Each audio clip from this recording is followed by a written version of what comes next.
What's up guys? I hope you are doing well. I am Veer, welcome to stellar family. तो कैसे हो दोस्तों? मैं आशा करता हूँ शानदार तरीके से आप लोग अपनी लाइफ को एंजॉय कर रहे हो, अपनी सेहत, फैमिली और पढ़ाई का ध्यान काफी अच्छे से रख रहे हो। तो ये जो वीडियो है ये हर एक एग्जाम के लिए आप लोगों को फायदा पहुंचाने वाली है, चाहे आप लोग इंडिया के अंदर किसी भी एग्जाम की तैयारी क्यों ना कर रहे हो। यहाँ पर यूपीएससी या ईपीएफओ लिखा हुआ है, इसका मतलब ये नहीं कि बस इन्हीं एग्जाम में फायदा पहुंचाएगी। आप लोगों को ये स्टेट के जितने भी एग्जाम होते हैं उनके अंदर फायदा पहुंचाएगी, और किसी भी एग्जाम की आप लोग तैयारी कर रहे हैं ये एक अच्छा लेवल आप लोग का तैयार कर देगी, ताकि आप लोग उस एग्जाम में जाकर कंफर्टेबल फील करो। बस आप लोग एक छोटा सा काम करना है, जैसे ही स्क्रीन पर आप लोग क्वेश्चन दिखेगा, मेरे आंसर बताने से पहले एक बार खुद से उसको अटेम्प्ट कर देखिए। इससे ये होगा, अगर आप लोग उसको यहीं पर ही एक बार गलत कर लेंगे तो फिर एग्जाम में आप लोग उसको गलत नहीं करेंगे। सही होता है तो अच्छी बात है, गलत हो जाता है तो और भी अच्छी बात है। इसका मतलब ये होगा कि अब एग्जाम में आप लोग उसको याद रखोगे, क्योंकि गलती जो है नॉर्मली इंसान याद रख लेता है। तो इससे काफी अच्छा फायदा आप लोगों को देखने को मिलेगा। और इसी के साथ में वीडियो कंप्लीट होने के बाद में अपना स्कोर जरूर देखा कीजिए कि आप लोगों का स्कोर बढ़ रहा है या घट रहा है। अगर घट रहा है तो थोड़ा सा देखिए कहां पर कमी रह रही है, आप लोगों को उसके ऊपर किस तरीके से काम करना है, और बढ़ रहा है तो फिर अच्छी बात है, और अच्छे से आप लोगों को फोकस देकर आगे बढ़ना है। और वीडियो सुनने के बाद में लगेगा कि पीडीएफ आप लोगों को चाहिए तो टेलीग्राम से जाकर इसको डाउनलोड कर लीजिएगा, लिंक वीडियो के नीचे आप लोगों को इसका डिस्क्रिप्शन बॉक्स में मिल जाएगा। ओके, तो आइए आज का डिस्कशन स्टार्ट करते हैं बिना किसी देरी के। आज का फर्स्ट क्वेश्चन देखते हैं। ये क्वेश्चन है आप लोगों के सामने। यहां पर बात की जा रही है बाल्टिक सी के बारे में। तो बाल्टिक सी की लोकेशन कहां पर है और कौन कौन सी कंट्री उसको टच करती हैं, ये आप लोगों को यहां पर बताना है। पहले बोला गया यहां पर ये फिनलैंड, दूसरा रशिया, तीसरा बेलारूस, चौथा इस्टोनिया, पांचवा नॉर्वे और छठा लिथुआ। तो सही आंसर यहां पर क्या है? ए में बोला गया 1 2 3, बी में बोला गया 2 3 4, सी में बोला गया 1 2 4 6 और डी में बोला गया 2 4 5 6। तो आइए एक बार आप लोग इसको मैप में निहार लीजिए, फिर आप लोग इसको ढंग से अंडरस्टैंड कर पाएंगे। पहले लोकेशन एक बार देखिए। ये हो गया हमारा प्यारा भारत। यहां से अगर आप लोग इसको आगे लेकर चलेंगे तो यहां पर बात की जा रही है बाल्टिक सी के बारे में। थोड़ा और जूम करेंगे तो यहां पर आप लोगों को बाल्टिक सी नजर आएगा। ये एग्जैक्ट लोकेशन है, बीचों बीच आप लोग यहां पर दिख रही होगी। यहां पर देख सकते हैं पोलैंड हो गया, यहां पर ये हो गया, यहां पर लिथुआनिया, ये हो गया लिथुआ, इस्टोनिया, फिनलैंड, स्वीडन। ठीक है, तो ये बेसिक कंट्री है जो यहां पर टच कर रही है। आप लोग इसको यहां पर भी थोड़ा देख सकते हैं, ढंग से आप लोग समझ पाएंगे। ये आप लोग के सामने यहाँ पर बाल्टिक सी, और यहाँ पर आप लोग देखते हैं कौन कौन सी कंट्री यहाँ पर टच कर रही है। तो फिनलैंड, रसिया, इस्टोनिया, लिथुआ, लुथानिया, रसिया बोल सकते हैं आप लोग, पोलैंड, या फिर यहाँ पर बोले जर्मनी, डेनमार्क और स्वीडन। ठीक है, तो ये कंट्री है जो आप लोगों को यहाँ पर इसका पर्टिकुलर बॉर्डर यहाँ पर टच करती हुई नजर आएंगे, ये सारी कंट्री। तो इस तरीके से कोई भी रीजन अगर न्यूज में होता है तो क्वेश्चन आप लोगों के लिए बन सकता है। तो आंसर यहाँ पर सही क्या हो गया? ये हो गया सी आंसर। ओके, आगे बढ़ता हूं। नेक्स्ट क्वेश्चन है आप लोगों के सामने, इंपॉर्टेंट क्वेश्चन है। बात की जा रही है बेटी बचाओ बेटी पढ़ाओ जो योजना थी उसके बारे में। देखते हैं कौन सी स्टेटमेंट करेक्ट है। तो एक एक कर देख लेते हैं। पहली स्टेटमेंट में बोला गया यहाँ पर कि ये जो स्कीम है यहाँ पर ये प्रमोट करती है gender equality and significant educating the, जो गर्ल होती है उनको, यानी कि गर्ल को कैसे एजुकेट करना, उसका क्या सिग्निफिकेंस है उसके बारे में ये बात करती है। ये है पहली स्टेटमेंट। दूसरी स्टेटमेंट बोला गया कि हरियाणा, इसी के साथ में उत्तराखंड, दिल्ली, राजस्थान, उत्तर प्रदेश, ये यहाँ पर इंप्रूवमेंट देखने को मिला है। यहाँ पर सेक्स रेशियो एट बर्थ, यानी कि बर्थ के टाइम पर जो सेक्स रेशियो होता है तो इनके अंदर इंप्रूवमेंट देखने को मिला है। ये है यहाँ पर दूसरी स्टेटमेंट। तीसरे बोला गया कि जो ministry of women and the child development है एंड नीति आयोग मिलकर यहाँ पर काम करते हैं इस पर्टिकुलर स्कीम में। सही आंसर क्या है? ए में बोला गया ओनली 1, बी में बोला गया 1 and 2, सी में बोला गया 2 and 3 और डी में बोला गया ओनली 3। ए, बी, सी या फिर डी, सही आंसर क्या है? तो जो सही आंसर है यहाँ पर इसका ये है बी, यानी कि फर्स्ट और सेकंड स्टेटमेंट सही है। ये बिल्कुल सही है। जेंडर इक्वलिटी की बात करते हैं और गर्ल्स को कैसे एजुकेट किया जा सकता है उसके बारे में बात करते हैं। दिल्ली, उत्तर प्रदेश, ये राजस्थान, ये सारे जो एरिया यहाँ पर दे रखे हैं, यहाँ पर सेक्स रेशो एट बर्थ, यानी कि बचपन में जो यहाँ पर सेक्स रेशो होता है तो वहां पर वो काफी बढ़ता हुआ नजर आ रहा है इन पर्टिकुलर एरिया में, और ये स्कीम काफी बड़ा रोल प्ले कर रही है। इंपॉर्टेंट बात क्या है? सबसे पहली बात तो यह है कि 2015 में यहाँ पर इस स्कीम को लॉन्च किया गया था। दूसरा पॉइंट यहाँ पर जो इंपॉर्टेंट है ये यहाँ पर women and the child development ministry और नीति आयोग नहीं है, ये गलत स्टेटमेंट है। यहाँ पर 3 मिनिस्ट्री है।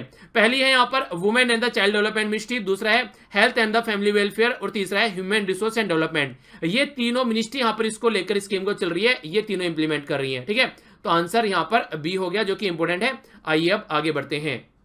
नेक्स्ट क्वेश्चन है, एग्जाम में डायरेक्ट ऐसे क्वेश्चन पूछे जाते हैं और कॉमन सेंस से भी आप लोग इसका आंसर दे सकते हैं। आइए करके देखते हैं कौन सी स्टेटमेंट सही है। सबसे पहले बोला गया है यहाँ पर ये बात की गई है प्रधानमंत्री उज्ज्वला योजना के बारे में। तो पहली स्टेटमेंट में बोला गया कि एम क्या है इसका? ये एलपीजी यानी कि लिक्विफाइड पेट्रोलियम गैस का कनेक्शन प्रोवाइड कराता है जो पुअर हाउस होल्ड है।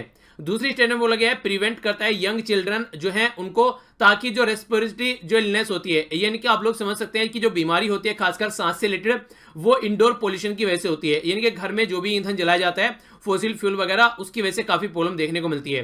तीसरा बोला गया है कि जो फैमिली आइडेंटिफाई की जाती है वो सोशियो इकोनॉमिक कास्ट सेंसस 2001 के बेस पर आइडेंटिफाई की गई है।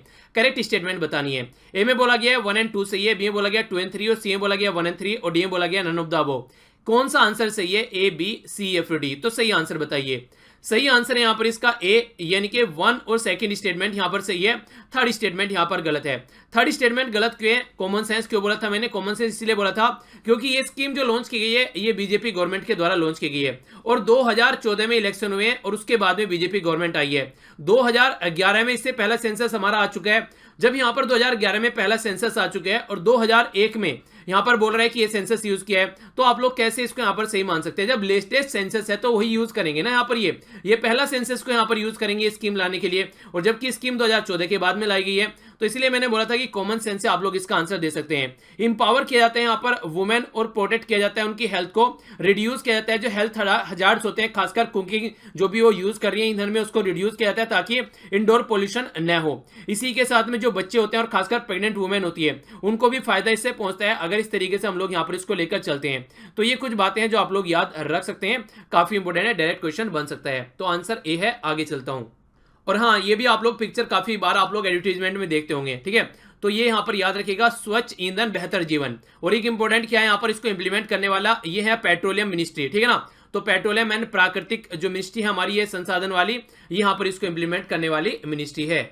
नेक्स्ट क्वेश्चन यहां पर बात कर रहे हैं इंडियन ओशन कॉन्फ्रेंस के बारे में। तो कौन सी स्टेटमेंट करेक्ट है ये आप लोगों को बतानी है। पहली स्टेटमेंट में बोला गया second Indian conference, Indian ocean conference 2019 recently अभी माले जो कि कैपिटल है मालदीव की, वहां पर देखने को मिली। दूसरी स्टेटमेंट बोला गया है India foundation along with the it's partner, यानी कि सिंगापुर, श्रीलंका और बांग्लादेश, तो यहां पर इसके द्वारा इनिशिएट किया गया इंडिया के द्वारा मिलकर। नेक्स्ट थीम जो है इस साल की यहां पर बोला गया है, जो यहां पर इससे रिलेटेड ये है यहां पर Indian ocean region traditional and non traditional challenges. तो कौन सी स्टेटमेंट करेक्ट है? ए में बोला गया 1 and 2, बी में बोला गया 2 and 3, सी में बोला गया 1 and 3, डी में बोला गया ऑल ऑफ द अबव। तो सही आंसर बताइए क्या है, A B C F D? सही आंसर है यहां पर इसका बी, यानी कि सेकंड और थर्ड स्टेटमेंट यहां पर सही है, ठीक है? तो इसके बारे में आप लोग याद रखिएगा, फर्स्ट स्टेटमेंट यहां पर गलत है। आखिर क्या क्या बात की गई है? बात यहां पर यह की गई है, जो फर्स्ट यहां पर सेकंड स्टेटमेंट बोला गया है ये सेकंड स्टेटमेंट नहीं है, ये सेकंड जो कॉन्फ्रेंस बोला गया सेकंड कॉन्फ्रेंस नहीं है, ये यहां पर फोर्थ कॉन्फ्रेंस है अभी 2019 में। तो फोर्थ कॉन्फ्रेंस हुई है, ना कि सेकंड कॉन्फ्रेंस हुई है। तो कहां पर हुई है? ये माले में हुई है, जो कि मालदीव की कैपिटल है। थीम है securing the Indian ocean region traditional and non traditional जो भी चैलेंज है उनके बारे में बात की गई है। इनिशिएटिव जो की गई थी यहाँ पर ये इंडिया के साथ में मिलकर सिंगापुर, श्रीलंका और बांग्लादेश के द्वारा यहाँ पर इनिशिएट की गई थी। एनुअल मीटिंग होती है यहाँ पर, जहाँ पर head of the state, government minister या फिर जो लीडर, स्कॉलर, ब्यूरोक्रेट सब मिलकर यहाँ पर बात कर रहे हैं पर्टिकुलर इंडियन ओशन रीजन के बारे में, ठीक है? तो इसके बारे में याद रख सकते हैं। आंसर यहाँ पर भी हो गया और इंडिया के द्वारा स्टार्ट की गई तो इसलिए भी इंपॉर्टेंट हो जाती है। नेक्स्ट क्वेश्चन आप लोगों के सामने यहाँ पर बात कर रहा है कि कौन सी स्टेटमेंट ट्रू है। ये अभी रिसेंटली हमारी कंट्री के प्राइम मिनिस्टर मोदी जी के द्वारा एनिमल से रिलेटेड यहाँ पर कुछ स्टेप उठाए गए हैं। तो यहाँ पर इसके बारे में ये स्टेटमेंट है national animal disease control programme, ठीक है? तो कौन सी स्टेटमेंट इसके बारे में ट्रू है? बोला गया है प्राइम मिनिस्टर के द्वारा लॉन्च किया गया national animal disease control programme for foot and the mouth disease. ये बेसिक बीमारी होती है, आप लोगों को कई बार जानवरों में, अगर आप लोग आसपास रहते हैं जानवरों के, तो आप लोगों ने इनके बारे में सुना होगा। तो ये जानवरों से रिलेटेड बीमारी होती है। 100% सेंट्रली फंडेड प्रोग्राम है ये इनके सेंटर के द्वारा फंड दिया जा रहा है 100%। तीसरा यहां पर बोला गया है, जो यहां पर एम है इसका फुट एंड माउथ डिसीज और इसी के साथ में यह ब्रुसेलोसिस, ये बीमारी को 2030 तक वैक्सीनेशन के थ्रू यहां पर खत्म करने की बात की जा रही है, ठीक है? तो कौन सी स्टेटमेंट यहां पर ट्रू है ये बताना है। ए में बोला गया 1 and 2, बी में बोला गया 2 and 3, सी में बोला गया 1 and 3, डी में बोला गया none of the above. A B C F D सही आंसर क्या है? तो सही आंसर है इसका वो है यहाँ पर ए, यानी कि फर्स्ट और सेकंड दोनों स्टेटमेंट सही है, थर्ड स्टेटमेंट गलत है। इसके बारे में समझ लेते हैं। अभी यहाँ पर ये प्रोग्राम स्टार्ट किया गया ताकि हमारी कंट्री में जो जानवर हैं उनकी देखरेख की जा सके, क्योंकि ये हमारी कंट्री के किसानों के ऊपर इंपैक्ट डालता है। किसानों की इनकम डबल करनी है 2022 तक, तो उसके लिए काफी इंपॉर्टेंट है। इसी के साथ में हमारी कंट्री जो मिल्क के पॉइंट ऑफ व्यू से, यानी कि दूध के पॉइंट ऑफ व्यू से सफिशिएंट दिखती है, तो उसके लिए भी काफी इंपॉर्टेंट है। तो पहली बात ये होगी। दूसरी बात जो यहाँ पर है, अगर बात करें तो 12,652 करोड़ रुपए खर्च करने की बात की जा रही है यहाँ पर इसमें 2019 से लेके 2024 तक का, ठीक है? ठीक है। तो ये डेटा है जो कि आप लोग याद रख सकते हैं। इसी के साथ में जो ये टारगेट है इसका, ये खत्म करने का, ये है यहाँ पर वैक्सीन करने का, ठीक है। तो यहाँ पर जो इसको वैक्सीनेशन की बात की जा रही है सबको, ये 2025 तक है। अगर आप लोगों से पूछे खत्म कब करना है, ठीक है, तो खत्म करने का 2030 का है, पर लेकिन सबको वैक्सीन देने का ये 2025 का है। तो ये आप लोग कंफ्यूज नहीं होना है इसमें, ठीक है। यानी कि सब तक दवाई पहुंचनी चाहिए 2025 तक, और ये खत्म करने का टारगेट है फिर 2030 तक। तो आंसर इसका ए है। आगे बढ़ता हूं। नेक्स्ट क्वेश्चन आप लोगों के सामने यहाँ पर बात कर रहे हैं ग्रेट इंडियन बस्टर्ड के बारे में। तो कौन सी स्टेटमेंट इससे रिलेटेड ट्रू है ये बताना है। पहली स्टेटमेंट में बोला गया है कि यहाँ पर 20 ईयर प्लान है प्रिपेयर किया गया गवर्नमेंट के द्वारा प्रोटेक्ट करने के लिए ग्रेट इंडियन बस्टर्ड को। दूसरा बोला गया IUCN लिस्ट के हिसाब से अगर बात करते हैं, ये लिस्ट तैयार करते हैं, यहाँ पर इसमें क्रिटिकली इंडेंजर्ड कैटेगरी में आता है। तीसरा बोला गया है कि फाउंड किया जाता है ये गुजरात, महाराष्ट्र, कर्नाटक और आंध्र प्रदेश में। कौन सी स्टेटमेंट यहाँ पर ट्रू है। ए में बोला गया 1 and 2, बी में बोला गया 2 and 3, सी में बोला गया 1 and 3, डी में बोला गया ओनली 2। सही आंसर बताइए ए, बी, सी, एफ, डी। तो जो सही आंसर है इसका यहाँ पर ये है बी, यानी कि सेकंड और थर्ड स्टेटमेंट सही है। IUCN की लिस्ट में इसको इंडेंजर्ड कैटेगरी में दिया गया है, और ये हमारी कंट्री में गुजरात, महाराष्ट्र, कर्नाटक और आंध्र प्रदेश में आप लोगों को देखने को मिलता है। ये सही बात यहाँ पर बोली गई है। इसी के साथ में आप लोगों को यहाँ पर ये पाकिस्तान में भी पाया जाता है, तो ये भी स्टेटमेंट आप लोग याद रख सकते हैं।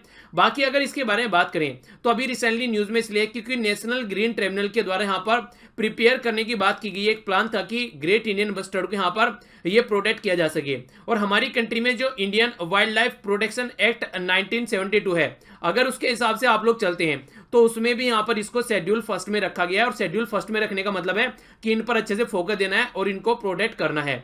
इसी के साथ में integrated development wild life habitat, यहाँ पर ministry of environment and forest के द्वारा भी आइडेंटिफाई किया गया कि इस स्पीसीज को हम लोग को रिकवर करना है और ढंग से इसके ऊपर फोकस देकर चलना है, ठीक है।